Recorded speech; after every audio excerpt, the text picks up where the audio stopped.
Here's a quick walkthrough of how to fix a Floyd Rose trim system that is not coming back in tune. First step you want to do is put some down on your workbench so your guitar does not get scratched. That is the last thing you want to happen to it. A good example of that is an old towel or something like that. I do not currently have a dedicated work mat for my workbench, but a towel does work fine. Just for small repairs, basically I lay it out, kind of spread it out like that. And that's all you have to do, just to make sure your guitar does not get scratched or dinged. Because when you spend a ton of money on a guitar, you want to make sure it plays great and looks great. Okay, I have this neck rest from D'Addario, and I highly recommend it. I will put a link to it in the description of this video. But so we're gonna get started. This is the guitar I'm working on. This is a PRS SE Custom 24 Floyd. As you can see, it does have the Floyd Rose system, locking trim system, locking nut, and also you can really see the grain in this guitar with this lighting too. You can it's flame maple veneer. Actually, I think it's like a half-inch thick veneer, so that's actually a really cool touch. Just a little side note, I'm gonna snap this neck thing on here, neck holder. Always take the whammy bar off. This just helps keep stuff neat. And where I'm working, I have a ton of these magnetic bars on the wall, and I can just like stick it up there until I need it again. And so first things first, you want to unlock the nut. And I have a ton of Allen wrenches and stuff out here. You just gotta find the right size. That first try always makes you feel good. And you should unlock each of these little Allen screws. And it's not hard at all. It's just, it's just a matter of unscrewing them and taking them off. I like to take them off when I'm doing anything like this. Just makes it easier overall. You're gonna have a little bit like this, and set that off to the side where you're not gonna lose it. You don't want to lose it at all, because it'd be terrible to have to buy more of these. And I'm just gonna set these right there so they don't roll away. And past that, I'm gonna take the strings off of this guitar.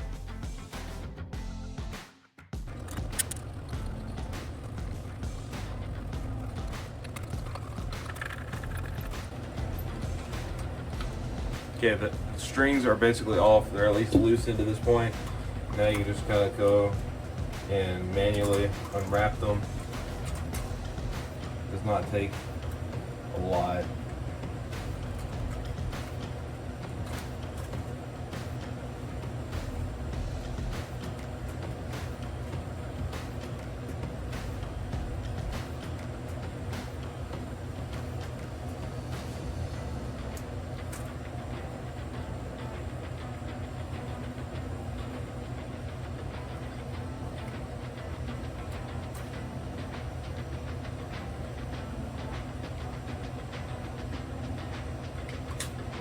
Okay, so these strings are all taken off.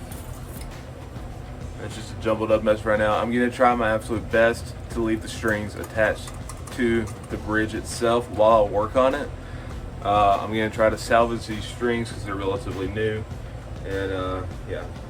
And while you have the strings off, it's also a good time to take a rag and like clean up between the pickups and some different spots like that, because they do definitely get dusty. Because if you have it in the stand or hanging on a wall, then it will get dusty. It's just the nature of it. Alright, now it's time to flip the guitar around and take the back cavity covers off. So I'm going to take this neck neck rest, thank you. I keep forgetting.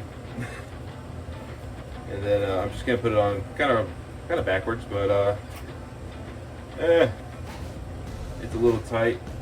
This guitar neck is kind of wide, but yeah, so it does fit. It just takes a little bit. And then take a screwdriver. I like these I pretty much like any kind of multi-screwdriver just because I have a ton laying around. So you're going to take these screws off of this back cavity cover. Set those off to the side like you have been.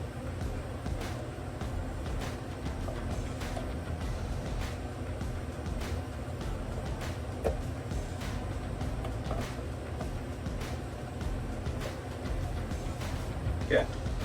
This body only has 4 screws, and your cavity cover's off. And I'm also going to go and take a rag and wipe this down, just because you can actually see a line kind of where the cavity cover was, just from time. Yeah, so that's not something I particularly like to see when I take a guitar apart. And now your next step will be to take these 3 springs off, and it's as easy as grabbing a set of needle nose pliers or anything like that, grabbing the spring at the block and yanking it out. That's super simple, and you just do that for all 3 of them. And once you do that, you have 3. I will say this Floyd Rose, I like a little bit of a stronger feel to it, so it's actually adjusted for 2 bigger springs from a Fender Stratocaster and 1 Floyd Rose style spring. The Floyd Rose style spring I put in the middle. I usually use 3. I just like it to give a little more resistance. I just like the way it feels better. Alright, now we can lift the guitar up. And this guitar is now bridgeless. Kind of looks weird, but I'm going to set this guitar back on the neck rest and get it out of the way. So here we have it. This is a Floyd Rose style trim. Yeah, it says right there, Floyd Rose. And I love these bridges. I know a lot of people are like, you know, they're terrible, they don't stay in tune and all this stuff. And from all the stuff I've done with them, I love it. You know, it stays in tune. I can do all kinds of crazy dive bombs and tricks and stuff, and I just love it. It's a great system. But basically, the reason that when you dive bomb and your strings slack up and they don't come back into tune is actually part of the bridge. That's the most common thing I've noticed. And basically, in each of these holes right here, where these 2 mounting posts would go, the mounting holes here on the bridge have what are called a knife edge. That's basically, this little part here is angled downwards. So if you're holding the bridge like this, it's angled like that. It gives it a very sharp knife edge and allows it to sit on just a small point to limit the amount of friction. But what happens after time of playing it up and down, that'll eventually develop a burr, and it'll actually catch when you try to dive bomb and all that. And it's just not a good thing. You know, you don't want that to happen. You want to be able to play and make sure your guitar comes back into tune. So what I'm going to do is take a file. I like this file right here. It's kind of rounded over and fits very well on this. And what you're going to do is try to follow that knife edge downwards. So I mean, this may be kind of hard to see, but if I'm holding the bridge like this, you want to make sure that you're running the file like this, and you want to do the same thing from the underside and go upwards. You should do that a few times on both of these posts.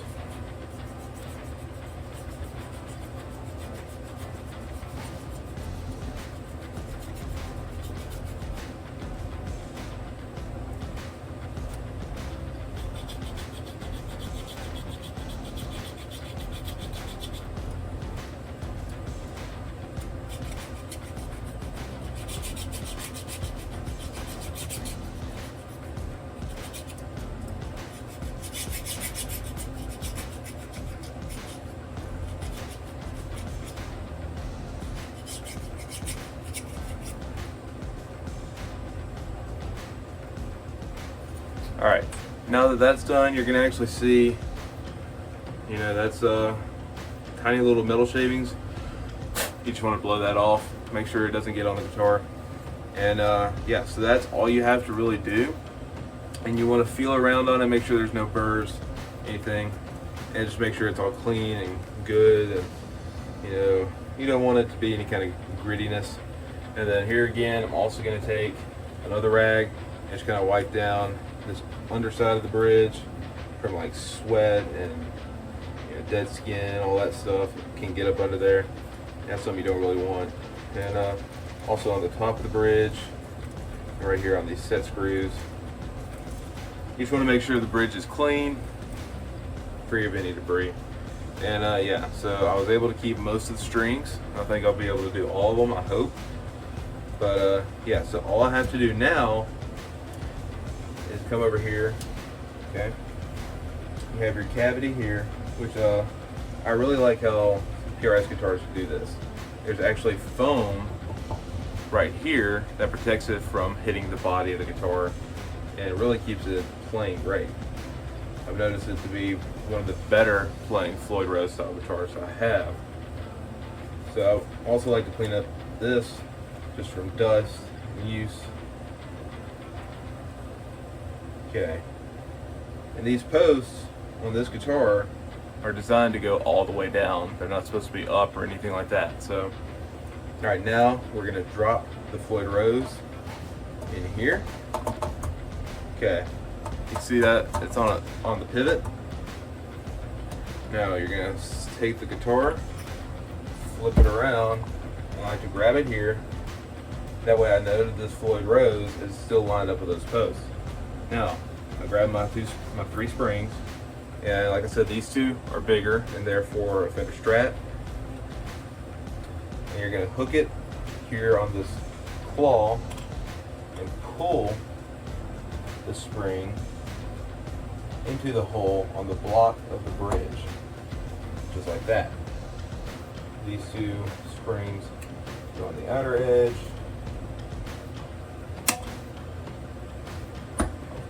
just like that.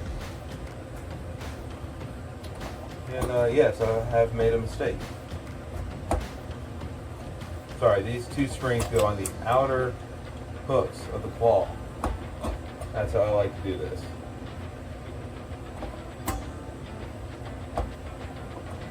I know I look like an idiot right now, but it's called a brain fart. Happens to the best of us. So you just hook it on this claw here and bring these outer springs to these outer holes. I like it in 3 holes on the middle of the bridge. It just works better. Okay, and once you're done, it should look something like that. Flip it around, and yes, it is still in those slots. I'm gonna get these strings untangled from this towel and the strap of the guitar. And while I'm here, I have noticed that the frets on this guitar are a little rough. So while I'm doing that, I'm just gonna take some steel wool and kind of rub up and down the frets.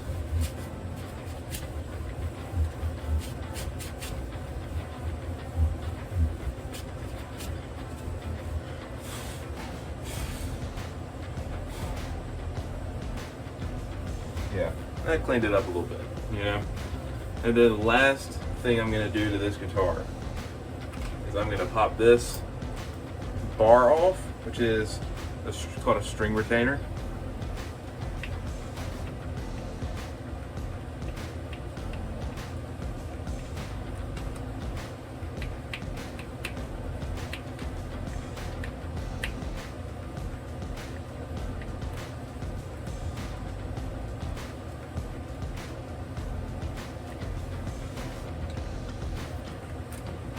Okay, and string retainer is actually kind of like a semicircle kind of thing. It's flat on top, rounded on the bottom, and that pulls the strings through the nut the right way. Okay, I'm going to take this screw out of the truss rod cover.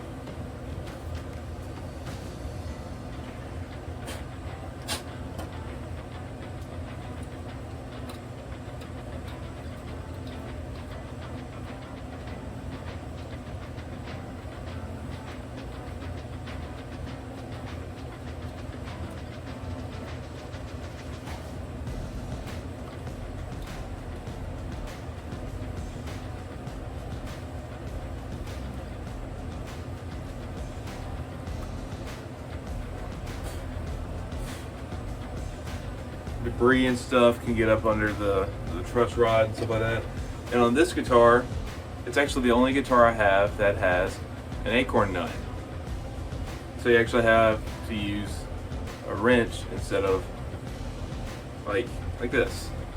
That's nowhere near the right size, but this is what you would use for some other truss rods on my guitars.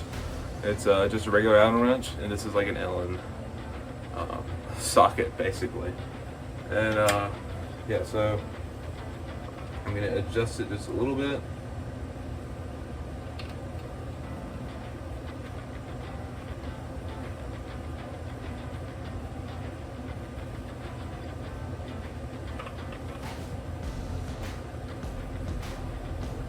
Also, I should add, and this is something I didn't do, but I know where I am.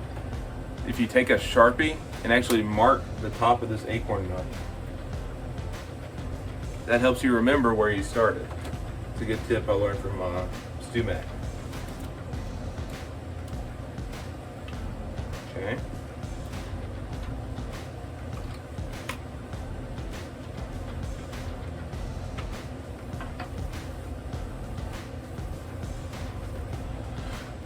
You know, boring guitar tuning stuff. So basically I got the strings in tune and the Floyd Rose is back in line. Now it's just time to put stuff back together. So I'm going to take the locking part of the nut and set it on top of the strings. I like to make sure I get the taper all going the same way on each one. It doesn't necessarily do much, but I think it makes it look better. I mean, I see people do it with or without. It doesn't matter a whole lot. I'm very much into the full aesthetics of the guitar, how it looks. Because if it looks good and plays good, it's going to give you some better inspiration when you're writing a song, which is what I do a lot. Okay, got those kind of pre-threaded on here, and yeah, I'm just gonna tighten it up all the way. You don't have to tighten these super hard, because actually if you do, it'll actually push the string out of tune. So you don't want to do it too hard. You just kind of want to do it like gently with, you know, finger tight, nothing too extreme.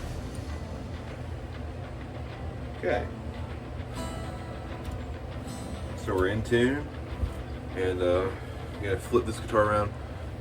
Now, I need to adjust other parts of this guitar, like the Floyd Rose is not exactly flush with the body, as far as being straight to the body, but it's close enough right now. Those are things for another time. I'm gonna take this rag one more time and kind of wipe down the body, wipe dust off and dirt and stuff. Because this is my favorite guitar. I try to keep it clean as best I can. So now, I don't know if you can hear this very well, but it comes back into tune right away. Just like a Floyd Rose trim system should work. Okay.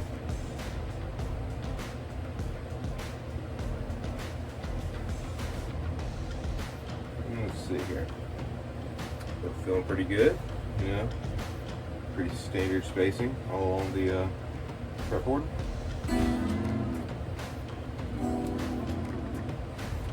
Okay, last thing, I'm going to flip the guitar over and put this back cavity cover back on. Now some people will say that these covers are cheap and feel kind of crappy.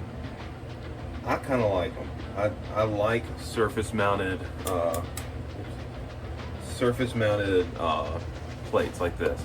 These are just surface mounted, they're not, you know, cut in or any way like that. I like it for the fact that when you're going to repair a guitar, you can just kind of push it off instead of having to like get a screwdriver and pop it off, you know. So we're almost done with this.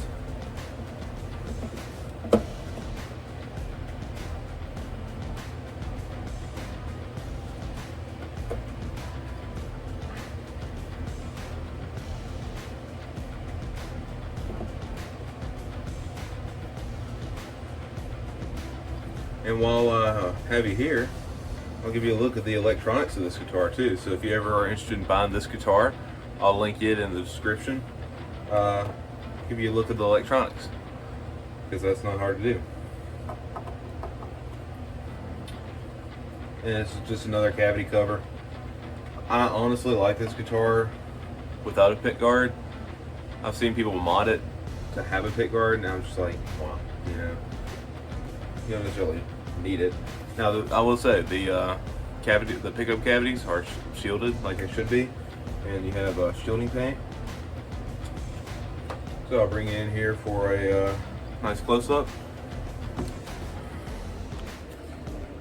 Let me get the phone out of the mount. But basically, we have all full-size pots and switches. These are full-size alpha pots. They're 500K pots. We have an actual 3-way blade switch right here that it's perfect because it's actually no plastic or anything like that, no printed circuit board or anything. It's a mechanical switch. And then we have a tone pot, which is also a push-pull coil split pot. And as far as the output jack's pretty regular. And the pickups are PRS designed high output humbuckers, which actually sound really good. And so yeah, and like I said, if you want to split those humbuckers, you can see from the side. Super satisfying too. With these speed knobs, it's super easy just to push on, push off. So yeah, that's how to fix a Floyd Rose that's not coming back into tune. That's the main reason.